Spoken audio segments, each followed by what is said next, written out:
పడుతుంది దూరం నుంచి ఉంది బ్రో ఎంత రెండు కొంచెం సైడ్కి పెట్టాలి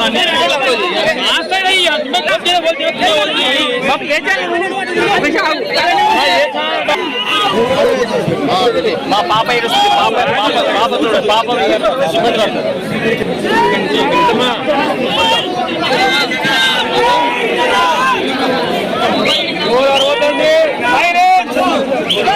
రాష్ట్రంలో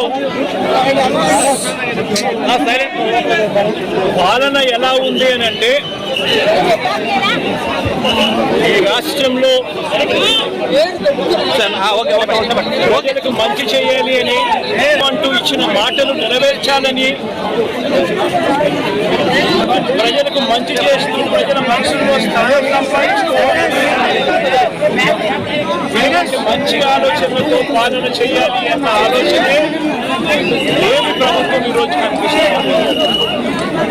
ఈరోజు గత 2.5 నెలలుగా రాష్ట్రంలో జరుగుతా ఉన్న పాలన అరాచకం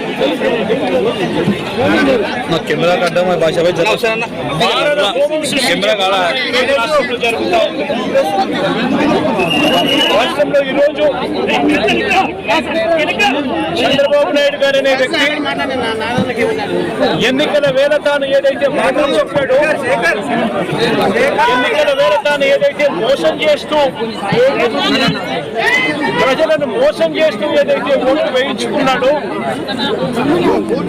ఆ ప్రజలందరూ కూడా ప్రశ్నిస్తారేమో అని భయంతో, ఆ ప్రజలు ప్రశ్నించకూడదు అన్న ఆలోచనతో భయానక వాతావరణాన్ని రాష్ట్ర కార్యక్రమం ఇదే పెద్ద మనిషి చంద్రబాబు నాయుడు గారు ఎన్నికలప్పుడు ఆయన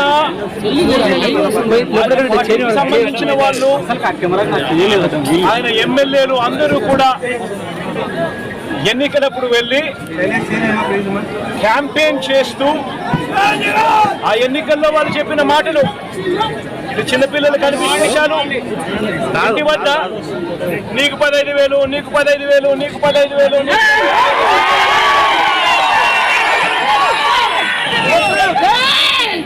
అని మాటలు,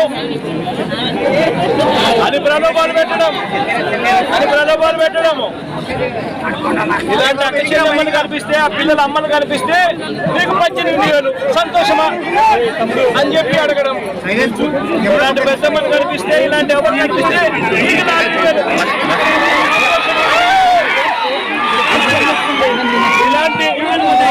ఇలాంటి నిరుద్యోగి ఎవరైనా, కనిపిస్తే, ఇలాంటి చదువుకున్న వాళ్ళు, ఇలాంటి నిరుద్యోగి ఎవరైనా ఇంట్లో కనిపిస్తే మీకు 3,000 రూపాయలు, మీకు 3,000 రూపాయలు నిరుద్యోగ వృత్తి, సంతోషమా అని చెప్పి ఎన్నికలప్పుడు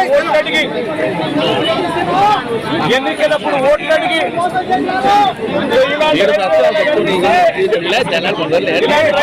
కనిపిస్తే 20,000 రూపాయలు, సంతోషమా అని చెప్పి ఆ రైతులు అడగడం.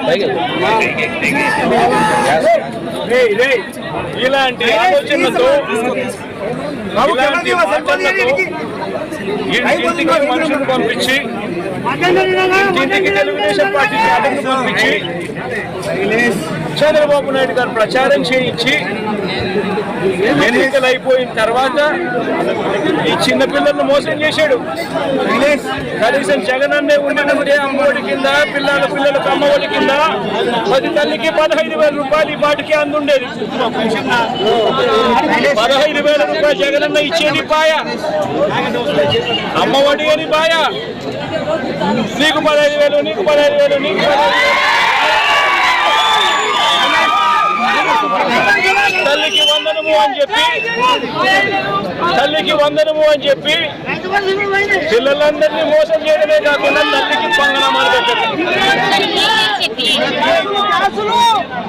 వ్యవసాయ సీజన్ మొదలైంది, రైతులు ముమ్మరంగా వ్యవసాయం చేస్తా ఉన్నారు.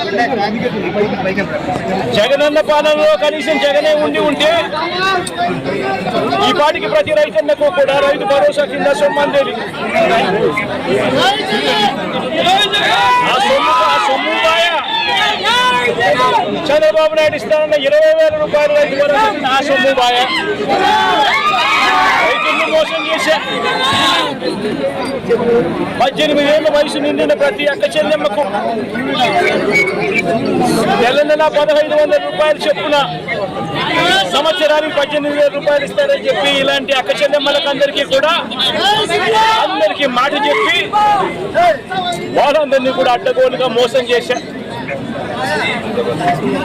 ఈరోజు జగనే ఉంటే ఈ పథకాలన్నీ రావడమే కాకుండా ఈ చదువుకుంటా ఉన్న ఈ పిల్లలకు విద్యా దీవెన వసతి దీవెన కింద వాళ్ళ ఫీజు మీద జగన్ కట్టి ఉండేవాడు. అవి కూడా మోసం చేశాడు.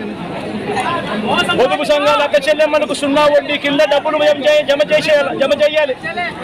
అది మోసం చేశాడు. అది కూడా ఇవ్వకుండా ఇలా ప్రతి ఏరియాలోనూ కూడా ప్రతి ఒక్కరిని కూడా రైతులను మొదలు పెడితే రైతులను, చిన్న పిల్లలను, పెద్ద పిల్లలను, అక్క చెల్లెమ్మలను ప్రతి ఒక్కరిని కూడా మోసం చేసిన ఈ చంద్రబాబు ఏ ఒక్కరు కూడా ప్రశ్నించకూడదు, ఏ ఒక్కరు రోడ్ల మీదకి రాకూడదు, ఏ ఒక్కరు చంద్రబాబు నాయుడు గారిని నిలదీయకూడదు అని రాష్ట్ర వ్యాప్తంగా రెడ్ బుక్ పాలన సాగిస్తా ఉన్నారు. రెడ్ బుక్ పాలనలో చంద్రబాబు నాయుడు ఆయన కొడుకు రాష్ట్రంలో రెడ్ బుక్ పాలన వాళ్ళు తెరిచి కక్ష సాధింపు చర్యలు వాళ్ళు చేస్తూ ఉంటే అక్కడి నుంచి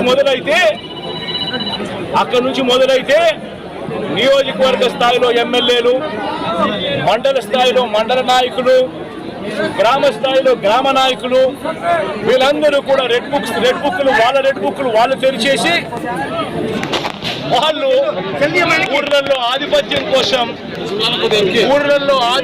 కోసం ఏ రకంగా వ్యవస్థలను భ్రష్టుపట్టిస్తూ పోలీసులను నిస్తేజం చేస్తూ పోలీసుల సమక్షంలోనే ఏ రకంగా లా అండ్ ఆర్డర్ను నాశనం చేస్తా ఉన్న పరిస్థితి ఈ గ్రామంలో, ఈ సీతారాంపురం గ్రామంలో సుబ్బరాయుడన్న కుటుంబానికి జరిగిన అన్యాయం ఒకసారి గమనిస్తే ఇక్కడే కనిపిస్తారు.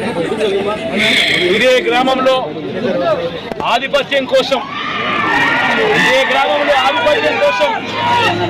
బూతుల్లో ఏజెంట్ల కింద కూర్చున్న వాళ్ళు సుబ్బరాయుడన్న కుటుంబం బూతుల్లో ఏజెంట్ల కింద కూర్చున్నారని ఇదే గ్రామంలో అదే రోజు సుబ్బరాయుడన్న ఒక కుటుంబమే కాకుండా మిగిలిన 3 కుటుంబాలు కూడా బూతుల్లో ఏజెంట్ల కింద కూర్చున్నారని చెప్పి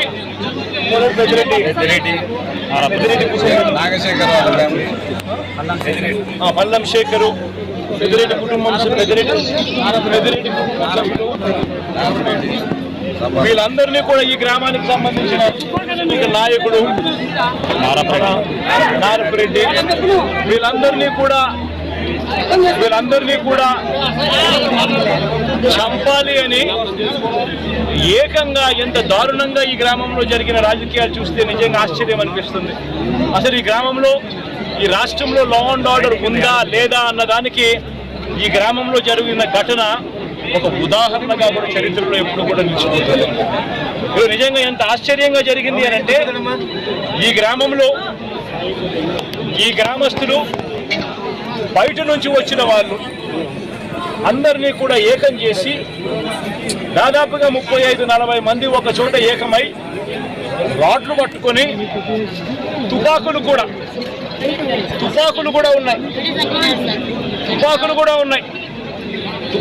చూపించారు. రాడ్లు పట్టుకొని కర్రలు పట్టుకొని కత్తులు పట్టుకొని వాళ్ళు గ్రామానికి వాళ్ళంతా కూడా ఇక్కడ చేయడానికి, స్వైర విహారం చేయడానికి అందరూ కూడా ఏకమవుతా ఉంటే ఇదే గ్రామంలో నివాసం అంతా ఉన్నాయి. నారపురెడ్డి ఎస్ఐకి ఫోన్ చేసింది 9:30 గంటలకు ఫోన్ చేశాడు. 9:30కు ఫోన్ చేసి గ్రామంలో వాతావరణం సరిగ్గా లేదు, బయట నుంచి కూడా వ్యక్తులు వచ్చారు, వీళ్ళందరి చేతుల్లో రాడ్లు కనిపిస్తూ ఉన్నాయి, కత్తులు కనిపిస్తూ ఉన్నాయి, వీళ్ళ చేతుల్లో తుపాకులు కూడా ఉన్నాయి, గ్రామంలో వాతావరణం సరిగ్గా లేదు, దయచేసి గ్రామాన్ని ఏదో జరిగే కార్యక్రమం జరగబోతా ఉన్నట్టుగా అనిపిస్తా ఉంది. దయచేసి పోలీసులు రండి అని చెప్పి రాత్రి 9:30 గంటలకు ఎస్ఐకు తాను ఫోన్ చేస్తే ఎస్ఐ ఆ తర్వాత కొద్దిసేపటికి ఎస్ఐ రావడం జరిగింది. ఎస్ఐతో పాటు 2 కానిస్టేబుల్లు వచ్చి గ్రామానికి వచ్చి గ్రామంలో ఉన్న పరిస్థితులన్నీ కూడా చూసి ఎస్ఐ సిఐకి ఫోన్ చేయడము, డిఎస్పీలకు ఫోన్లు చేయడము వీళ్ళ కళ్ళ ముందనే కనిపిస్తూ ఉంది. చేస్తూ ఉన్నాడు కానీ ఎవడు ఫోర్స్ పంపించడు. మనుషులు కనిపిస్తూ ఉన్నారు కానీ అక్కడే కానీ ఎవడు కూడా ఆపే కార్యక్రమం చేయరు. చేతుల్లో రాడ్లు కనిపిస్తూ ఉన్నాయి, చేతుల్లో కత్తులు కనిపిస్తూ ఉన్నాయి, మనుషులు తిరుగుతూ ఉన్నారు. మనుషులు ఏదో ఘటన జరగబోతా ఉందని తెలుస్తూ ఉంది. అయినా కూడా ఎస్ఐ ప్రేక్షక పాత్రే పోషిస్తాడు. ఎస్ఐతో పాటు వచ్చిన 2 కానిస్టేబుల్ ప్రేక్షక పాత్రే పోషిస్తారు. ఎస్ఐ సిఐకి ఫోన్ చేస్తూ ఉన్నట్టుగా, డిఎస్పీకి ఫోన్ చేస్తూ ఉన్నట్టుగా, మిగతా వాళ్ళకి ఫోన్ చేస్తూ ఉన్నట్టుగా వీళ్ళకు గ్రామంలో కనిపిస్తూ ఉంది. కానీ ఏ ఒక్కరూ కూడా రారు. పోలీసులు అదనపు బలగాలు రావు. సాక్షాత్తు పోలీసుల సమక్షంలో ఇదే సీతారాంపురం అనే ఇదే గ్రామం జిల్లా కేంద్రమైన నంద్యాలకు కేవలం 15 కిలోమీటర్ల దూరంలో ఉంది. కేవలం 10 కిలోమీటర్ల దూరంలోనే ఉంది. 15 కూడా కాదు, 10 కిలోమీటర్ల దూరంలోనే ఉంది. 10 కిలోమీటర్ల దూరంలో జిల్లా హెడ్ క్వార్టర్స్. ఆ జిల్లా హెడ్ క్వార్టర్స్ లో ఎస్పీ ఉంటాడు.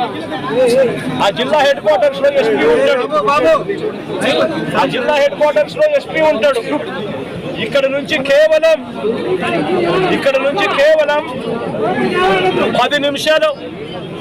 10 నిమిషాల దూరంలోనే డిఎస్పీ ఆఫీస్. ఇక్కడ నుంచి డిఎస్పీ ఆఫీసు కేవలం 10 నిమిషాల దూరం. ఎస్పీ ఉండేది కేవలం 10 కిలోమీటర్ల దూరంలో ఎస్పీ ఉన్నాడు నంద్యాల హెడ్ క్వార్టర్స్ లో. ఇటువంటి పరిస్థితుల్లో ఈ గ్రామానికి పోలీసులు పంపించి ఉండింటే, ప్రొటెక్షన్ పంపించి ఉండింటే ఈ గ్రామంలో ఘటన జరిగి ఉండేది కాదు. సాక్షాత్తు ఎస్ఐ చూస్తా ఉన్నాడు, సాక్షాత్తు కానిస్టేబుల్ చూస్తా ఉన్నారు. వీళ్ళందరూ చూస్తా ఉండగానే అదనపు బలగాలు ఏ ఒక్కరూ కూడా ఇక్కడికి రాకుండా 12:20 ఏకంగా స్వైర విహారం చేస్తూ ఏకంగా ఇక్కడే ఇదే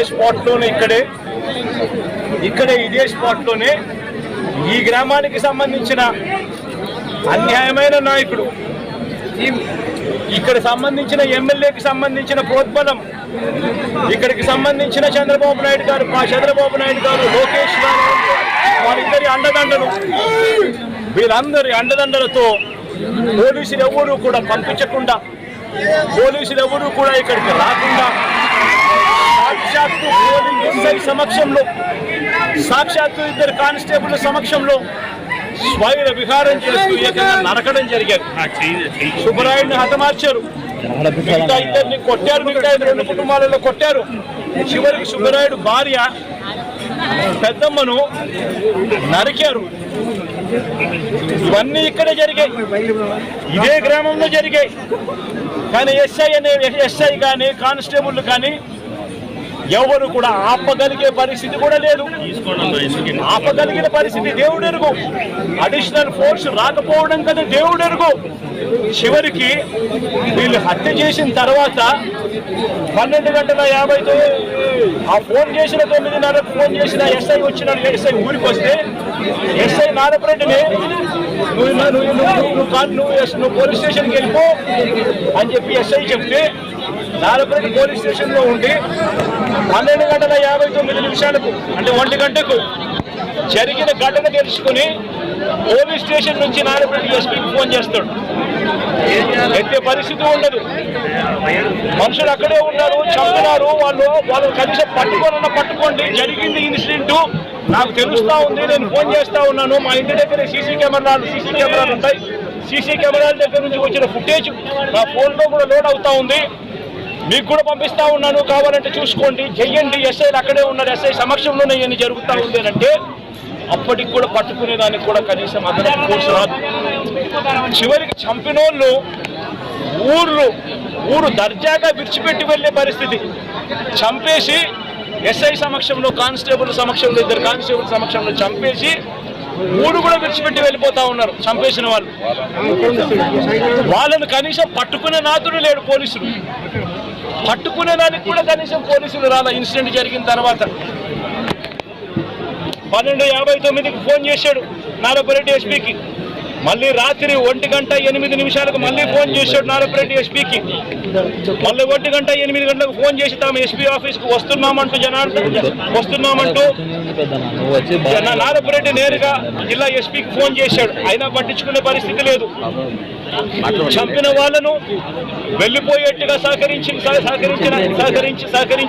సహకరించిన పోలీసులు ఆ తర్వాత మళ్ళీ 3:18 మళ్ళీ ఎస్పీకి మళ్ళీ నారపరెడ్డి ఫోన్ చేశాడు. హంతకుల ముఠాలో ఒక వ్యక్తిని అతి కష్టం మీద మేము పట్టుకోగలిగినాము. ఆ పట్టుకున్న వ్యక్తిని మీ దగ్గరికి తీసుకొని వస్తాము, మీకు సరెండర్ చేస్తున్నాము, ఆ మనిషిని తీసుకోండి, మీరు అరెస్ట్ చేసి మిగతా వాళ్ళని కూడా పట్టుకునే కార్యక్రమం చేయండి అని 3:18 ఆయన ఫోన్ చేస్తాడు. మీ దగ్గరకు ఆఫీస్కి వచ్చినాము, ఆఫీస్ బయటనే మేము ఉన్నాము, దయచేసి మీరు రండి అని చెప్పి ఎస్పీకి చెప్తాడు. చివరికి ఎస్పీ రాత్రి 3:20 నారపరెడ్డికి ఫోన్ చేసి మీరు పట్టుకున్న రమణ అనే వ్యక్తిని నంద్యాల 3 టౌన్ పోలీస్ స్టేషన్లో అప్పగించాలని చెప్తాడు ఎస్పీ. తర్వాత కొందరు పోలీసులు వచ్చి రమణను ఎస్పీ ఆఫీసులోకి తీసుకుపోయారు. ఇంత దారుణంగా జరుగుతూ ఉంది. నేను అడుగుతా ఉన్నాను, కొన్ని సూట్ ప్రశ్నలు నేను కొన్ని అడుగుతా ఉన్నా. నేను ఒకటే జరుగుతూ ఉంది అని చెప్పి మీకు ఫోన్లు వచ్చినాయి. ఫోన్లు వచ్చిన తర్వాత ఎస్ఐ వచ్చినాడు, కానిస్టేబుల్ సమక్షంలో జరుగుతూ ఉన్న విషయాలు చూశాడు. చూసిన తర్వాత కూడా ఎందుకు అడిషనల్ ఫోర్సు ఈ గ్రామానికి రాలేదు? నా మొట్టమొదటి ప్రశ్న, ఎందుకు రాలేదు? తర్వాత ఎస్ఐ సమక్షంలోనే ఏకంగా మారణకాండ చేస్తూ మనుషులను చంపేసే స్థాయిలోకి చంపేసిన తర్వాత కత్తులతో ఇలా నరికి పలువురిని గాయపరిచిన తర్వాత కూడా ఎందుకు వాళ్ళందరూ కూడా ఈ కార్యక్రమం చేసి మళ్ళీ గ్రామం వెళ్ళిపోయేదాకా వాళ్ళని ఎవరు ఎందుకు పట్టుకునే కార్యక్రమం చేసేదానికోసం కూడా ఎందుకు పోలీసులు రాలేదు? నేను అడుగుతా ఉన్నా ఈ ప్రశ్నలన్నిటికీ. ఎవరు ప్రోద్బలం ఉంది? ఎవరు ఈ పోలీసులను ఆడిస్తూ ఉన్నారు? ఏకంగా ఎస్పీ, ఏకంగా సిఐ, ఏకంగా డిఎస్పీలు ఏ ఒక్కరు కూడా అడిషనల్ ఫోర్సును పంపించుకోకుండా పగడ్బందీ ప్లాన్ ప్రకారం మనుషులను చంపేసిన వాళ్ళు ఊర్లు కూడా విడిచిపెట్టి వెళ్ళిపోయే పరిస్థితి క్రియేట్ చేసి అప్పటికి కూడా ఫోర్స్ రాకోకుండా కూడా వీళ్ళు ఆపగలిగినారు అని అంటే ఏ స్థాయిలో కుట్ర జరుగుతూ ఉంది అన్నది, ఏ స్థాయిలో రాజకీయ నాయకులు, పోలీసులు, ఏ స్థాయిలో వీళ్ళందరూ కూడా కూడబలుక్కొని భయానక వాతావరణం క్రియేట్ చేస్తూ ఉన్నారు అని చెప్పడానికి ఇది ఒక నిదర్శనం కాదా అని అడుగుతా ఉన్నాం. నిజంగా లా అండ్ ఆర్డర్ ఉందా అని అడుగుతా ఉన్నాం. ఈ రాష్ట్రంలో ఈ ఒక ఘటనే కాదు, ఈ రాష్ట్రంలో జరుగుతూ ఉన్న ప్రతి ఘటన ఇదే మాదిరిగా ఉంది. మన వినుకొండకు నేను వెళ్ళా, నడి రోడ్డు మీద నరికారు, రఫీ అనే పిల్లోని నరికారు. ఇలాంటి ఘటనలన్నీ కూడా రాష్ట్రంలో చాలా జరిగాయి. దాదాపుగా 30కి పైగా ఇదే శ్రీశైలం కాన్స్టిట్యున్సీలో ఇంకొక ఘటన. ఈయన పేరు సుబ్బరాయుడు, ఈయన పేరు దాసు.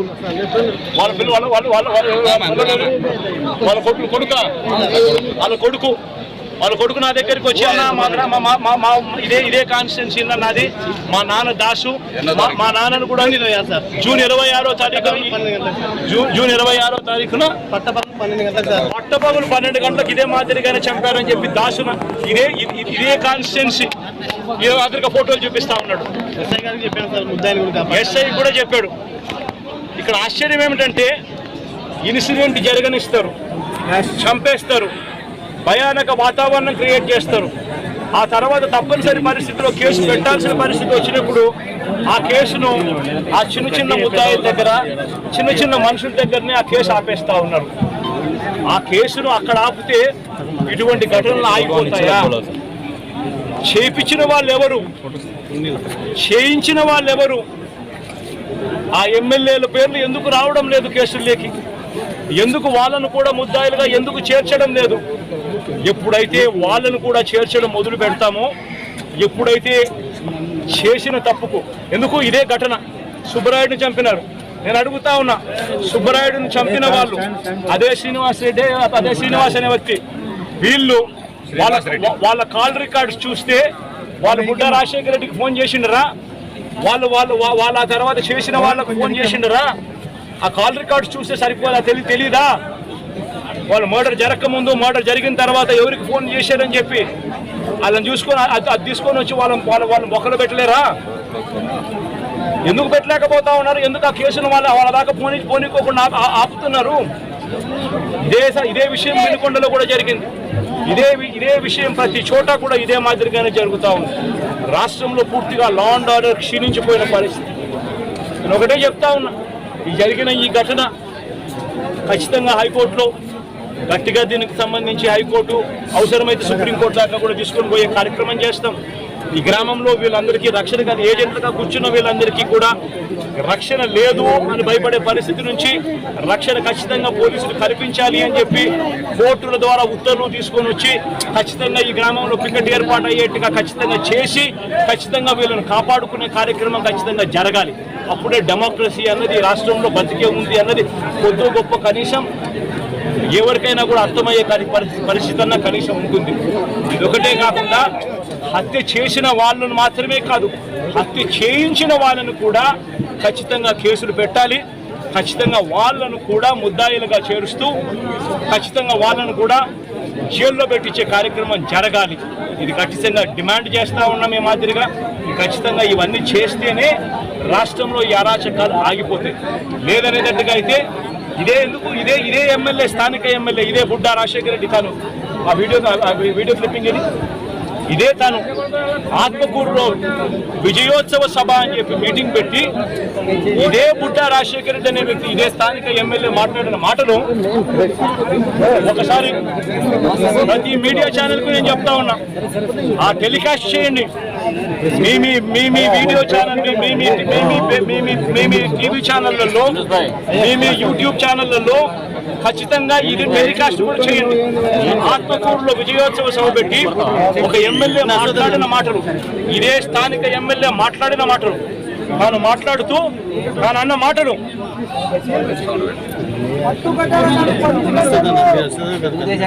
మోసం చేశాము, సభ్యులు ఇచ్చి అందరిని చంపమని పంపించారు.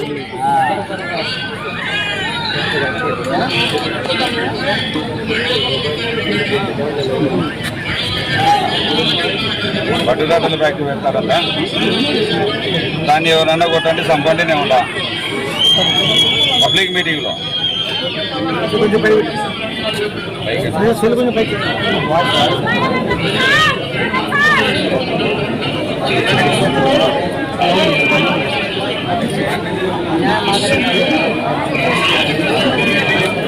మండలానికి దాన్ని చంపాలన్నా.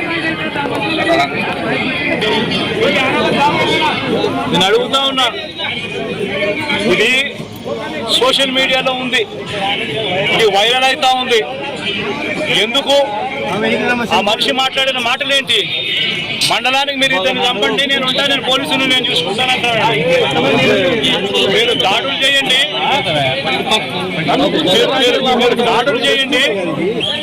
మీరు దాడులు చేయండి, మీరు చంపండి, పోలీసులు నేను చూసుకుంటాను, కేసులు నేను చూసుకుంటాను అని చెప్తా ఉన్నాడు. విజయోత్సవ సభ పెట్టి మండలానికి ఇద్దరికన్నా కానీ కనీసము చంపండి అని చెప్తా ఉన్నాడు. నేను అడుగుతా ఉన్నా, ఇంత దారుణంగా స్థానిక ఎమ్మెల్యేల మీటింగులు పెట్టి చంపమని చెప్తా ఉంటే పోలీసులు ఎందుకు కేసు పెట్టడం లేదని అడుగుతా ఉన్నా.